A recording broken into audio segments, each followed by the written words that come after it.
Thank you very much.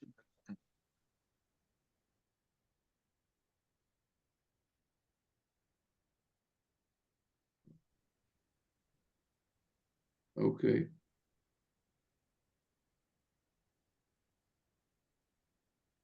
Can I start? Yes, you can just begin. And when you need the source sheet, just let us. I don't. Shalom to every one of you. Good evening. It's a great pleasure to meet again and to sit together with you in this way, though. In as said beforehand, in quite difficult times with light and darkness sort of together. I'm afraid we just heard that 5 soldiers were killed in Lebanon, and this is the way it goes back and forth, up and down. But these are the times, um, and it's a background we can't forget. But still, we'll sit down and we'll study and try to understand things which might also help us at the end in these days. So thank you for listening. Uh, our subject today is Midrash. In order to give an introduction to Midrash is not an easy task, and it's a very broad and deep subject. But I will try to do what I can. And of course, if you have questions and so on, so try to ask within the framework of this Zoom. Okay. In order to understand what Midrash is, I would like to go way back about 450 years before the Common Era. At that time, a man called Ezra the scribe is active. The people of Israel were able to return from the exile in Babylon to the country of Israel. Some of them returned, far from all of them, but some of them returned, and he is active in the land of Israel. There is the rebuilding of the temple and so on. But his main task, perhaps, is that he sort of reintroduced the Torah in Jerusalem. The Talmud even puts it that the Torah, since it had been forgotten, Ezra, he reintroduces the Torah. He is a scribe, that is, that he knew very well the Bible, the text. The scribe writes the letters and the text of the Bible. And it's also told in his book, the book of Ezra, that he knew very well how to teach the people the Torah. And then in one of the verses, we have an important message. It says the following. I'll say it in Hebrew and I'll try to translate it into English. כי עזרא הכין לבבו לדרוש את תורת אדוני ולעשות וללמד בישראל חוק ומשפט. And Ezra prepared his heart in order to lidrosh the Torah of Hashem, in order to keep it and teach it to the people of Israel. That's more or less. Anyhow, he prepared his heart to not only to teach the Torah, but to lidrosh et Torah. What does lidrosh mean? What's this verb darosh? What does it mean in the biblical Hebrew? It has many meanings that are close. Of course, search, quest, to find out, and even perhaps, and so on. And apparently it means to find in the text more than the plain text allows us, enables us to understand. There could be a hint in the text. You could perhaps make a comparison with another text, a logical deduction of the text in front of us, perhaps a tradition, that we use, all this is to lidrosh, to find something in this verse or these verses that are not there really if we look only at the letters of the verse, but we are able to find something more. Now, why is this stressed in the times of Ezra? Perhaps because that on the one hand, the canonization of the Bible is more or less finished. Ezra, the scribe, he really knows this text. It's a fact. That's on the one hand. So we have the words of Hashem, the teachings of Hashem to the people of Israel written down. Now, on the other hand, the people of Israel stands in front of new times. New winds blow from Greece, with the great philosophers coming up in these days, in those days. The intensity of the pagan era sort of diminishes, weakens. Different times are coming up for Israel. Also, within the people of Israel, with a majority in Babylon and perhaps other countries like Egypt, but still a second temple in Israel, in Jerusalem, with Jews being there. Later on, the great Roman Empire is on its way. Now, how do we translate the eternal truth of the Torah to a message being heard in a changing world? In his introduction to the translation of the Midrash to English many years ago in England, the late Isidor Epstein puts it in a very nice way, in the following way. I quote, they had to build bridges between the past and the present. As I said, the eternal message, the heavenly message, which is eternal for us, has to get some kind of translation, a way to bring it down into a changing world. Perhaps we could say, I don't know if it's true, that until now, during the first temple, it's perhaps a word, a pagan word that doesn't change in the same way that it will do now from Ezra and further on. But I'm not an historian, so I'm not sure, but perhaps you could say such a thing. Now, okay, so we get something which is a message which is in a way beyond the verse, but it sort of comes with the verse. Now, two types of Midrash appear.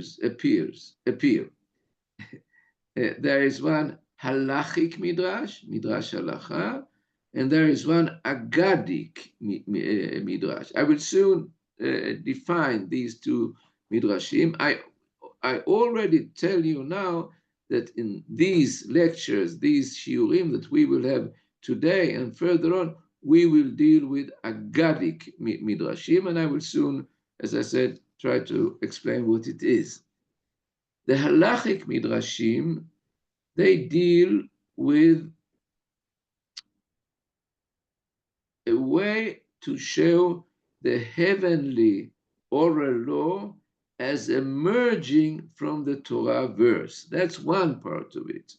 We all know that we have a tradition since the mountain of Sinai, saying that not only was there a written Torah, but there was also an oral Torah, an oral law. But the Midrash Halacha will try to show how I can find the teachings of the oral law within the Torah verse. I'll try to find an example. Should we say, it says that you should, ukshartam laot al yadecha vayu letotafot bein einecha, that you should bind the tefillin on your hand, and between your eyes. But the oral law says it's not between the eyes, it's up here, where the hair starts, the one who has hair, anyhow, up here. And on the hand is not on the hand, but it's on the arm further up, and so on and so on. There are details that are not to be found in the written law, and it is in the oral law. So the halachic midrash will try to show how I can find hints, a way of seeing it within the written law to a certain extent. That's one part of halachic midrashim. There are also halachic midrashim that will teach us halachot that are new in the sense of there's a new reality. So what do we do in this new case or in that new case? And then we learn it from a midrash, from the verse that we know, and we learn the unknown from the known. That's another type of halachic midrashim. And since we will not deal with halachic midrashim, and they are extremely important, but I will leave them for the moment. So we come to what is called Agada or Haggadah, Aggadic Midrash. What is that? Now, it's very hard to define.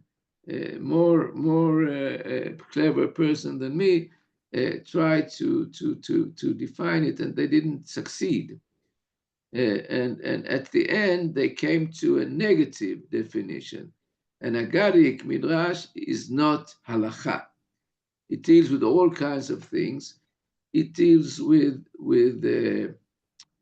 stories, with an explanation of verses without a halachic way of saying it. It deals with parables. It deals with proverbs.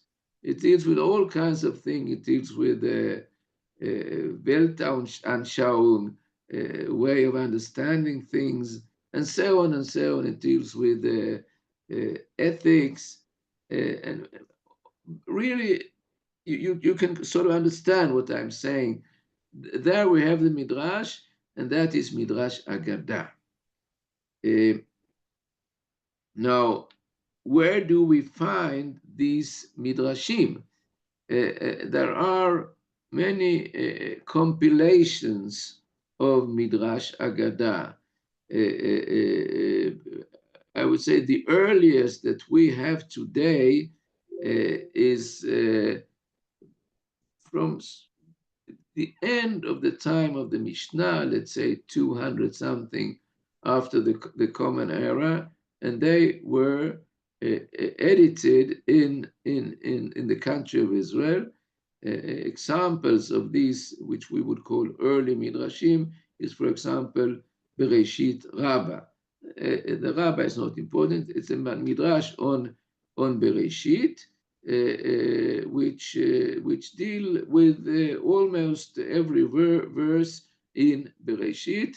Different ideas, as I said before. It's built in a certain way that I don't know if I will get into it now. Very often they start with a verse from another book, Proverbs or something, and then they slowly they get to the verse that they are dealing with in that midrash. These midrashim were apparently sermons that were given in the synagogues before the Torah reading in Eretz Israel, and we have these midrashim on the verses. Let's remember Ezra. Ezra, he sort of started to say that I want to give a midrash to the verse in order to be able to say something more than just the plain text. We have Vayikra Rabbah, which is also the same age, more or less, as Bereshit Rabbah. That is Midrash on Leviticus, on Vayikra. And then we have all kinds of Midrashim that are also very late Midrashim, such as 12th, 13th century, all kinds of editions. Some editions can be late, but we will find things that might be much older. We can find a saying of Rabbi Akiva or Rabbi or someone. These are the Midrashim, the Aggadic Midrashim. Now, I would like to go towards the end of this introduction, and I would like to think together with you about, so what's the difference between what we call Pshat and Midrash, Pshat and Drash? What differs between them? I once heard a very good on this subject, a very good lecture by Professor Uriel Simon, which impressed me very much. I heard him a few times on different occasions, and he speaks about Drash and Pshat. And he says, first of all, that these are different languages, legitimate languages. You can use the two of them. You shouldn't use them together. Every one is good, but not together. What do we mean? Let's get what's pshat as opposed to midrash. Pshat is an objective way of turning to the verse. I use all the rules of the grammar of the language. I try to see the text as something logical. This come first and this come after. There's a context of the whole text. And the subject of mine, me, I'm not there. I'm only trying to understand the text, and the text is the object of my study. That's pshat, let it go there. Now, drash differs because I am there. I have an idea, and I want to try to explain this idea, Aggadic idea, not halachic, try to explain this Aggadic idea through the verse. Not always, there might be Aggadic midrashim that do not deal with the verse, but the verse is for me a way to explore, to explain what I want to say. My feelings might be here. It's me explaining something through the midrash. That's the midrash. Now, so these, as I said, these differ, and it's a subject to try to understand clearly the difference between pshat and drash. Now, I would like to give you finally, before I end, to give you an example of what I said now, just the difference between pshat and drash. I'll give you a midrash told in the Talmud. We find also many Aggadic midrashim in the Talmud. And this is a story together with an understanding of a verse. But you will soon see what I'm heading at. The Midrash tells us the following. Rav Nachman and Rabbi Yitzchak, they were having a meal together. They were eating. Then Rav Nachman turned to Rabbi Yitzchak and he said, please, can you please teach us an idea from the Torah? And then he says, Rabbi Yochanan taught that you don't speak in the middle of the meal. And then they apparently were silent. Why not? He said, because you might get in your throat the what you're eating, and it's dangerous. Okay. After they had eaten, he says, in the name of Rabbi Yochanan, our forefather Yaakov, he didn't die. He never died.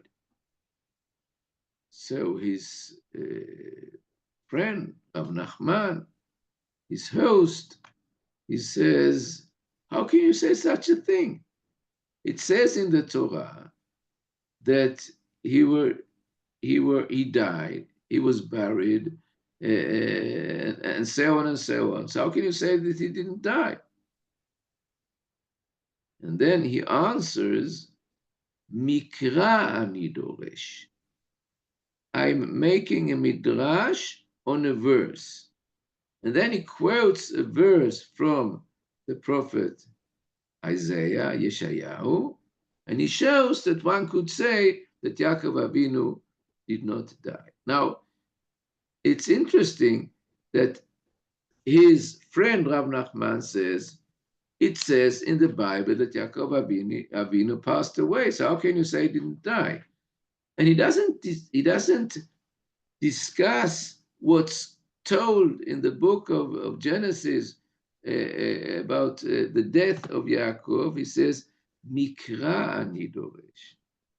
And that perhaps means I'm using another language. Mikra, that's an answer.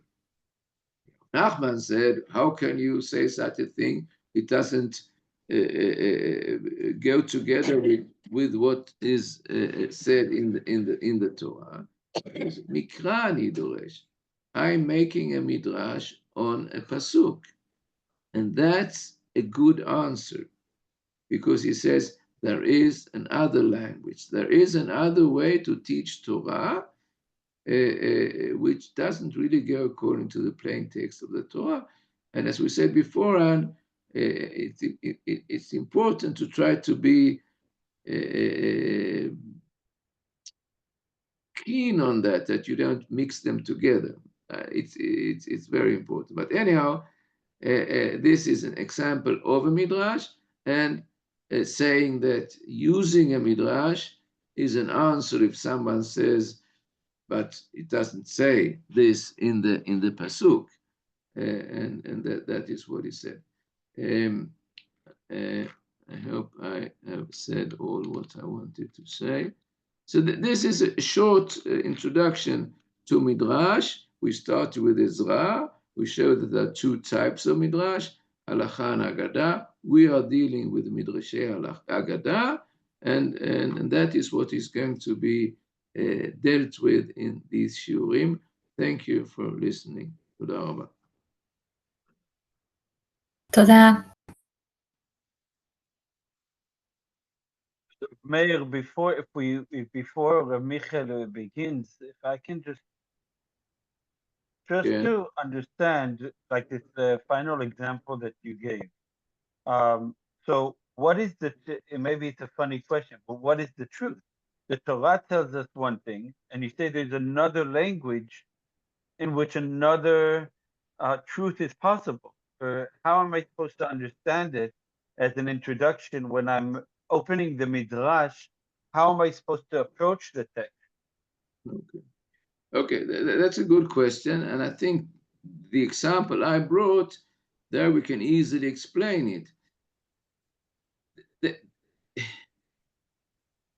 He wanted to give us an idea, the idea of the eternity of the Jewish people. We being Yaakov, as we see in many, many psukim, and he is still alive, and we are still alive, and we will be alive, and so on. And it's an important teaching also in these days.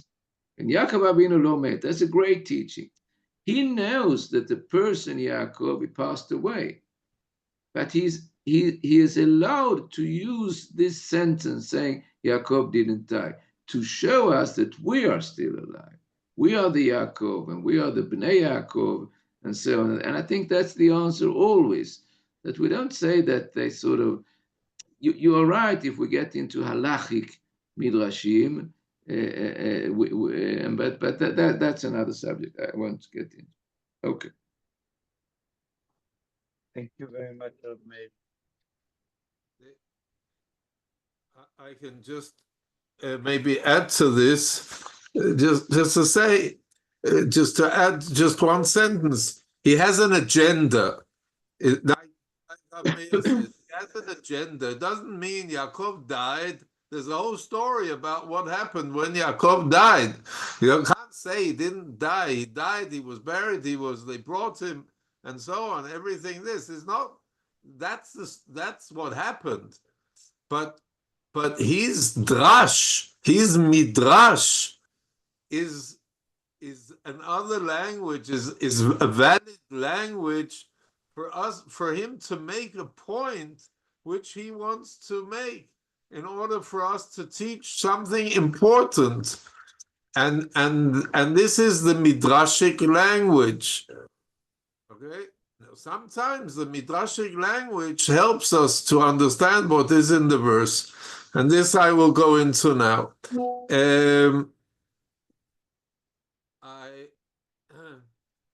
I would like us, we have a very, very exciting parasha. This week's portion we're reading in the Torah. And I could talk about endless, many issues from this parasha. I decided to take a very small issue, which maybe you don't even remember. Those who were from their childhood, the Bible stories, maybe remember the story. So I just want us very fast to go through the story of what happened. Now, just to give you the background, we have the beginning of our parsha. Of a parsha is the weekly portion, right? I'll use the word parsha. The beginning of the parsha, we have the three angels. They turn out to be angels, but they were like people were coming. Abraham Avinu has just been circumcised, and he receives them, and he first of all, before he knows who they are, this is his way of welcoming them. He washes their feet, and they prepare a tremendous meal, a feast for these three people, not knowing who they are. I usually say that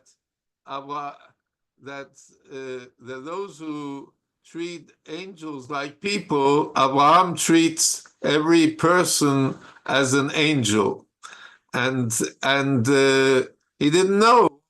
They were nomads running around, and they were in need. In any case, their message is that there is a terrible sin which is happening in Sodom and Amorah, who are supposed to be destroyed, and they are the two of these three are going to Sodom to warn Abraham's nephew Lot about what is going to happen. This is the background. Abraham pleads for Sodom, and I'm not okay. I hear I have a problem with the sound in my in this. I'm sorry. I can't do really anything really about it. I hope that it goes through okay. Yesterday didn't work at all, and sometimes it works.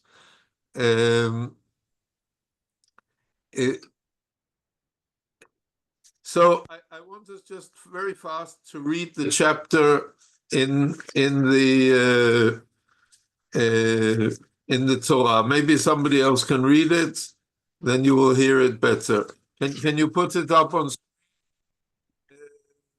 I will share the screen. I will share it now. The chapter in the Torah. This, right? Okay, maybe you can read it for us also. No, just read it, but read it fast, but so that it's understandable. Okay. And the two angels came to Sodom at even, and Lot sat in the gate of Sodom, and Lot saw them and rose up to meet them. Yes, it's important to understand he was at the gates, so that the people of Sodom, they didn't see them. Only he saw them because he was at the entrance to the town. That's where he lived. Okay. And he fell down on his face to the earth, and he said, "Behold now, my lords, turn aside, I pray you, into your servant's house, and tarry all night, and wash your feet, and you shall rise up early and go on your way." And they said, "Nay, nay, but we will abide in the broad place all night." And he urged them greatly, and they turned in unto him, and entered into his house, and he made them a feast, and did bake unleavened bread, and they did eat. But before they lay down, the men of the city, even the men of Sodom, compassed the house round, both young and old, all the people from every quarter. And they called unto Lot, and said unto him, "Where are the men that came in to see this night? Bring them out unto us, that we may know them." And Lot went out unto them to the door, and shut the door after him. And he said, "I pray you, my brethren, do not so wickedly. Behold now, I have 2 daughters, and have not known man. Let me, I pray you, bring them out unto you, and do..." Let me just say, the expression that we may know them is understood to be that they will sexually abuse them. Okay. Yeah, I just need to figure out where I was reading. You were reading in verse 8. 8. Thank you. Behold "Behold, now, now I have 2 daughters, and have not known man. Let me, I pray you, bring them out unto you, and do you to them as is good in your eyes. Only unto these men do nothing, for as much as they are come under the shadow of my roof." And they said, "Stand back." And they said, "This one fellow came into," how do you say it? So, sojourn. yeah, "and he will needs play the judge. Now will we deal worse with thee than with them." And they pressed sore upon the man, even Lot, and drew near to break the door. But the men put forth their hand, and brought Lot into the house to them, and the door they shut. And they smote the men that were at the door of the house with blindness, both small and great, so that they wearied themselves to find the door. And the men said unto Lot, "Hast thou here any besides son-in-law, and thy sons, and thy daughters, and whomsoever thou hast in the city? Bring them out of the place. For we will destroy this place, because the cry of them is waxed great before the Lord, and the Lord has sent us to destroy it." And Lot went out and spoke unto his sons-in-laws, who married his daughters, and said, "Up you out of this place, for the Lord will destroy the city." But he seemed unto his sons-in-law as one that jested. And when the morning arose, then the angels hastened Lot, saying, "Arise, take thy wife and thy daughters that are there, lest thou be swept away in the iniquity of the city." But he lingered, and the men laid hold upon his hand, and upon the hand of his wife, and upon the hand of his 2 daughters, the Lord being merciful unto him. And they brought him forth, and set him without the city. And it came to pass, when they had brought them forth abroad, that he said, "Escape for thy life, look not behind, neither stay in all the plain. Escape to the mountain, lest thou be swept away." And Lot said unto them, "Oh, not so, my lord.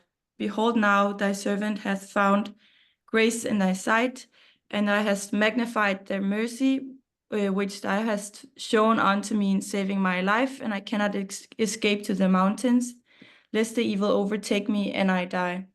Behold now, this city is near to flee unto, and it is a little one. Oh, let me escape. Is it not a little one, and my soul shall live?" And he said unto him, "See, I have accepted thee concerning this thing also, that I will not overthrow the city of which thou hast spoken. Hasn't thou escaped for I cannot do anything till they become. Therefore, the name of the city was called Zoar. The sun was rising upon the earth when Lot came unto Zoar. Then the Lord caused to rain upon Sodom and upon Gomorrah brimstone and the fire from the Lord out of heaven. And he overthrew those cities and all the plain and all the inhabitants of the cities and that which grew upon the ground. But his wife looked back from behind him, and she became a pillar of salt. Okay. Thank you very much. Let me first of all, let me just ask you, take away the text, please. Let me before we go into the Midrash, let me ask all of you, maybe somebody, maybe, okay. מיכאל, לא שומעים מה שאתה אומר.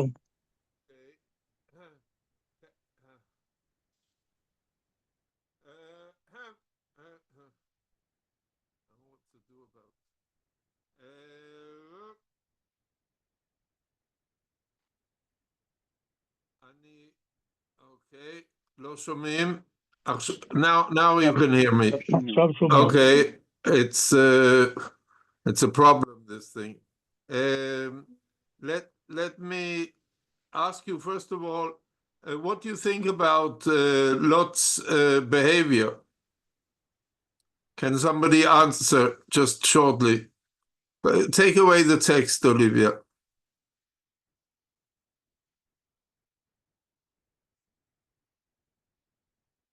Somebody answer. What do you think about Lot's behavior? I think it's quite a harsh thing to like offer his daughters like that. Okay. That's exactly that's one side of it. Yes. I always felt that he totally misses out. He has this I think teaching of Abraham that he must receive guests, and he totally miss out of the balance between that value and other values in life. So he kind of I think he misses out. Okay. Yeah. So there are problems in the text. Also, the question is why does she become a pillar of salt? Why does she, have you thought about that? That's where the Midrash says that she was asking. Well, we'll come to the Midrash. We'll come to the Midrash. Okay. So let's see a couple of things. We have a couple of ideas we have in the Midrash. Okay. Let's set up the Midrash and see how the Midrash plays a little with the words and so on. Can you set up the Midrash, please, Olivia? Yeah, I will do it now.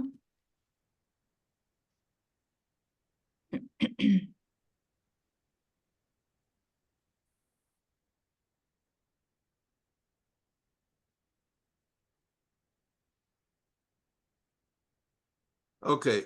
Now I'm not going through the whole Midrash. I just want to take here, for example, he prepared a feast for them. Okay. You can see this. Can you point to that, Olivia? He prepared a feast for them. And no, down here in the middle of the first Midrash, he prepared a feast for them. This is in the text. This is how the Midrash works. It takes out something in the text, and here they ask you if you can make it a little bigger. Olivia, can you do that?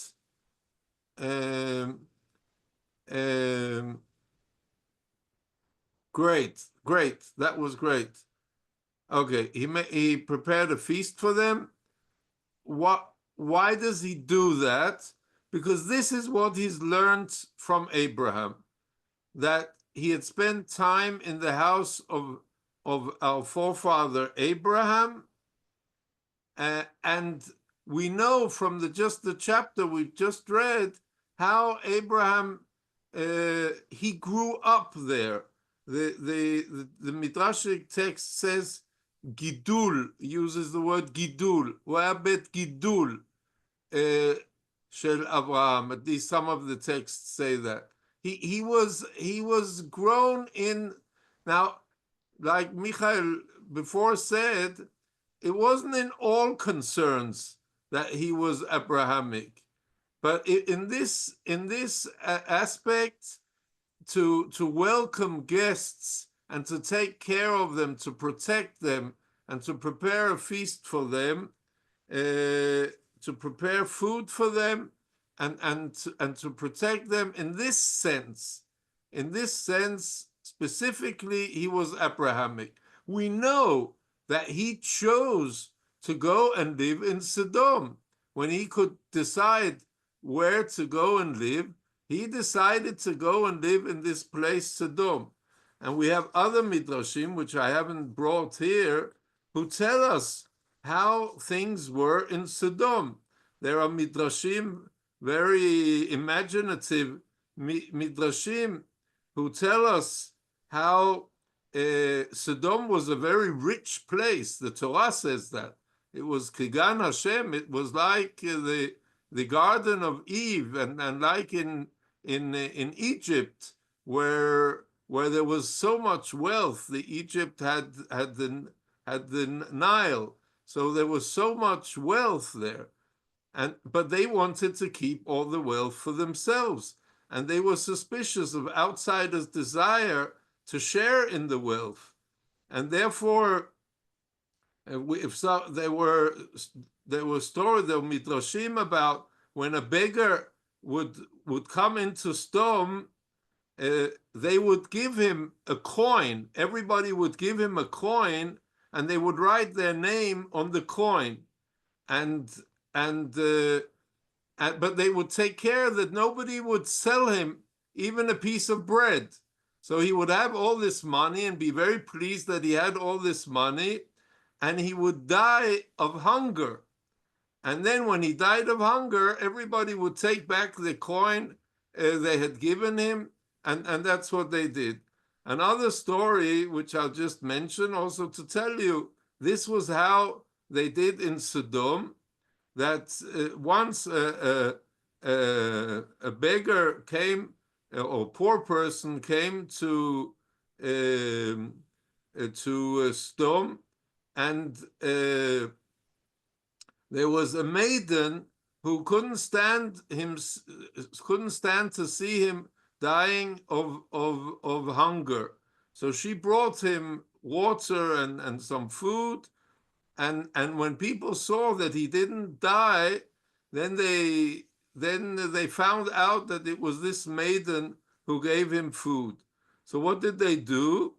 They covered the girl with honey and put her on the top of the city walls, and they left her there until the bees came, and the bees ate her, and her cry was heard by God.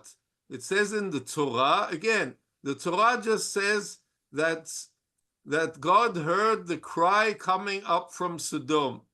This is the Midrash way of telling a story, a legend around this, that this was the cry of this girl whose cry was heard by God, and that was what led to the angel's visits and all the consequences of this.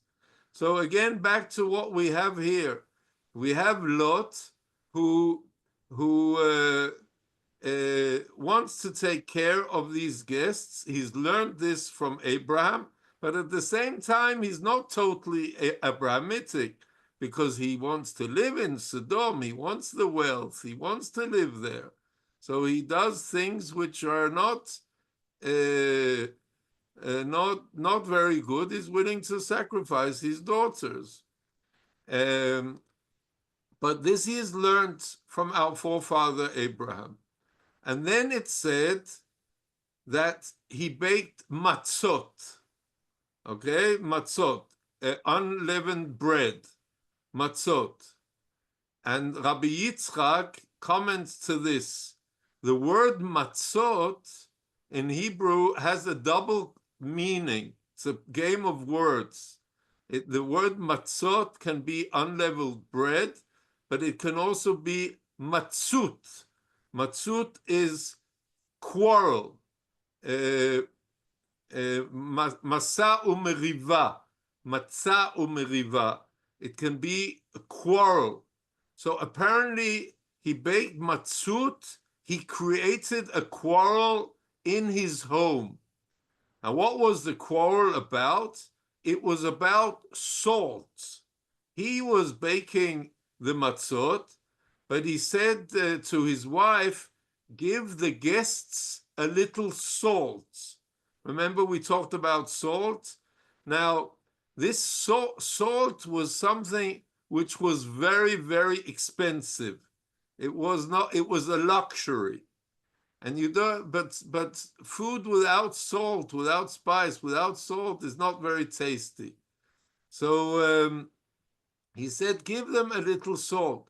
By the way, you have the word in English, you have a word coming from salt, which probably none of you know that this comes from salt, but the word salary. Salary is something precious. The word salary comes from the word salt because it's something which is very worth a lot. So he said to his wife, give these guests a little salt. And what does she say to him? How can you seek to promulgate this despicable and evil custom here as well?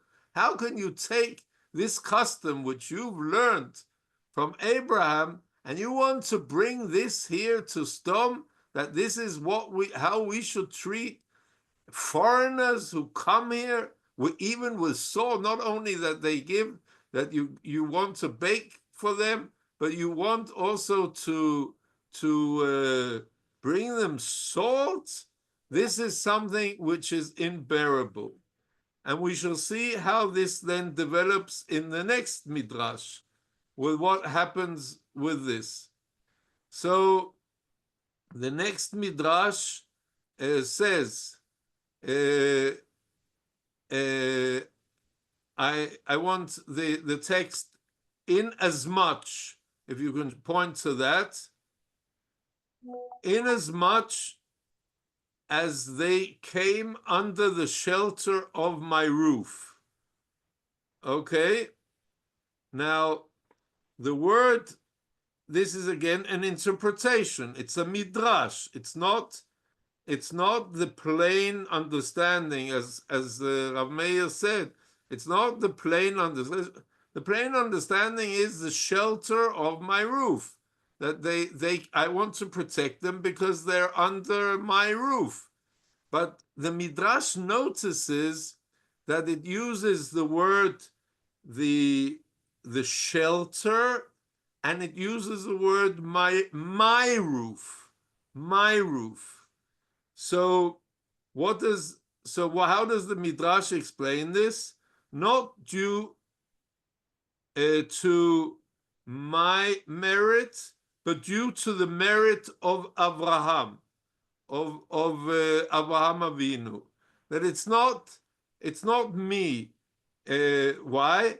Because it's tikra. The roof is tikra.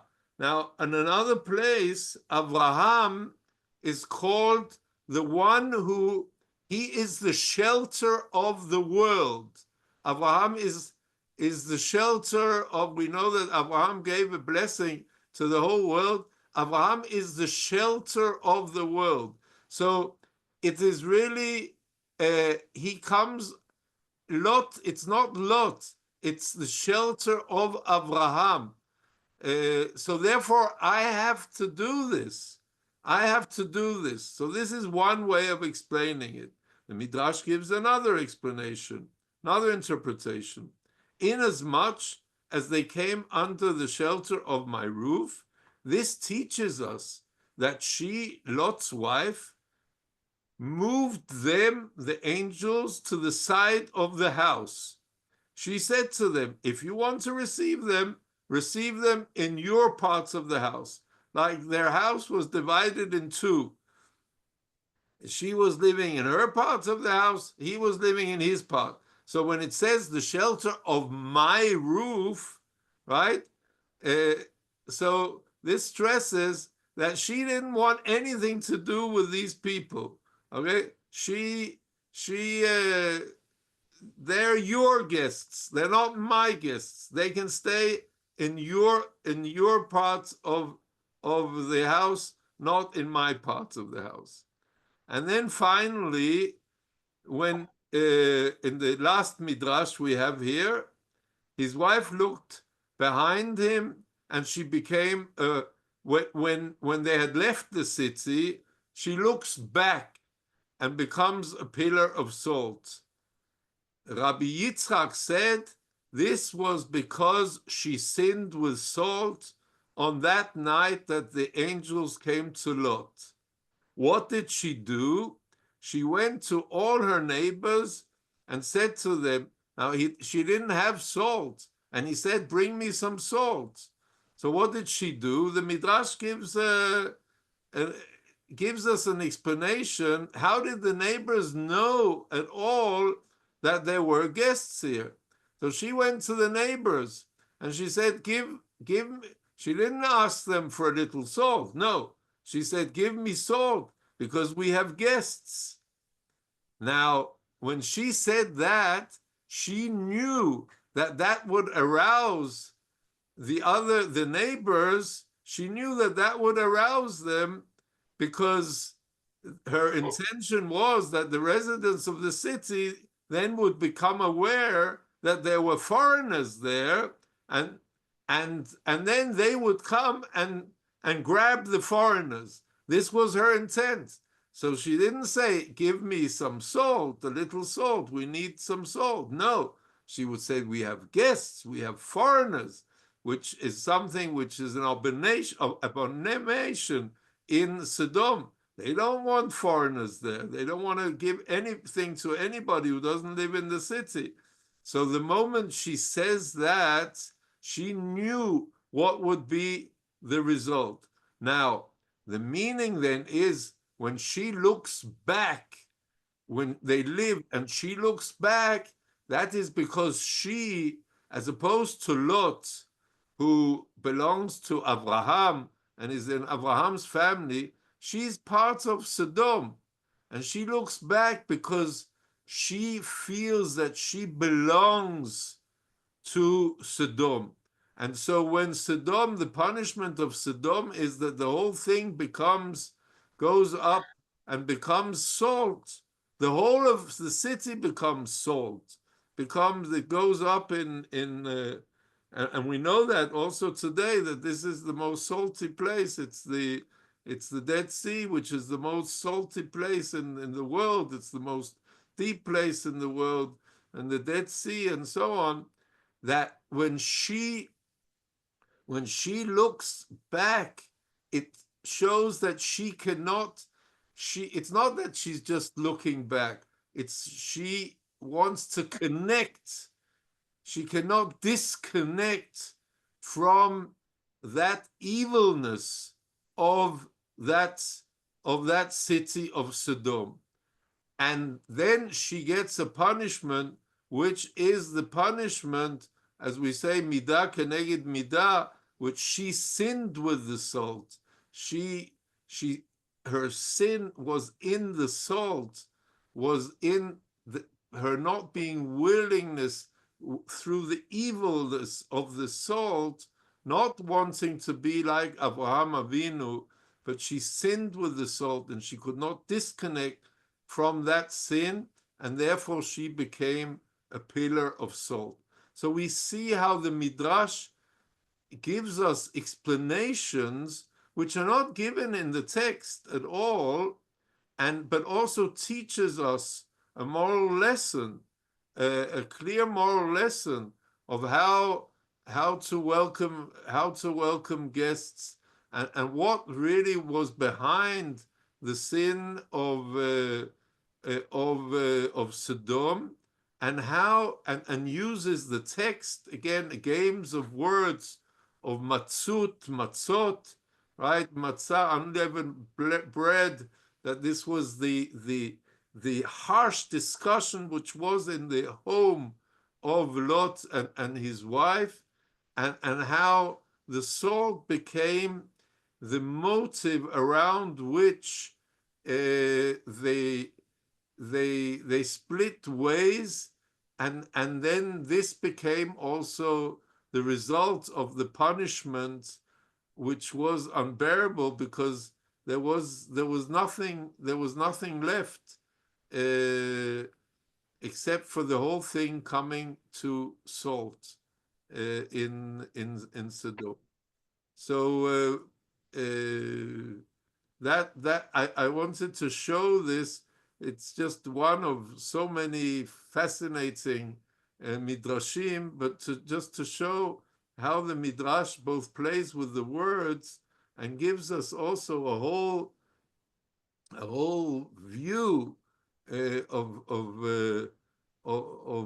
a picture of what happened behind the scenes in order for that result to happen, and also gives a fascinating explanation which we can learn from in our lives. It's a sermon, it's a drasha, it's a midrash, which we can learn from, how to treat strangers, how to take care of other people who we meet on our way. So this is what I wanted to share with you. Thank you. Thank you very much, Rav Meir, first of all, and Rav Michael, for complimenting each other on the Shiur as an introduction to the Midrash and a small taste. Specifically, these parashot that we are reading now have extensive midrashim, and you're welcome to open on Sefaria. If you're not familiar, it's a very good site to look at. It has all the basic sources of the Jewish library, and you can find the midrashim there. And as Rav Meir explained at the beginning, and we saw from the example of Michael, it's really an opportunity. We should always ask ourselves, what is the Midrash trying to teach us? What is behind? What is the meaning? Because it's not the fact that Yaakov did not die, but the meaning that it's trying to be transmitted, as we heard. So thank you all for joining tonight. May we hear, B'ezrat Hashem, only good news from Israel, and we stand together with all of the bereaved families, including those of that Meir started off the year with terrible news of 6 more Chayalim that have fallen, given their lives to save for the sake of Am Israel. And when we hear only good news from this, and you're all welcome from this point on. Weekly, B'ezrat Hashem, we'll have the Shiur, the same on Wednesday, same Zoom link every week. So to everyone, Shabbat Tov, Yeah. Shabbat Shalom. Toda Rabba. Shabbat Shalom. Shabbat Shalom. Thank you very much. Toda. Yeah. שבת שלום. עם ישראל חי.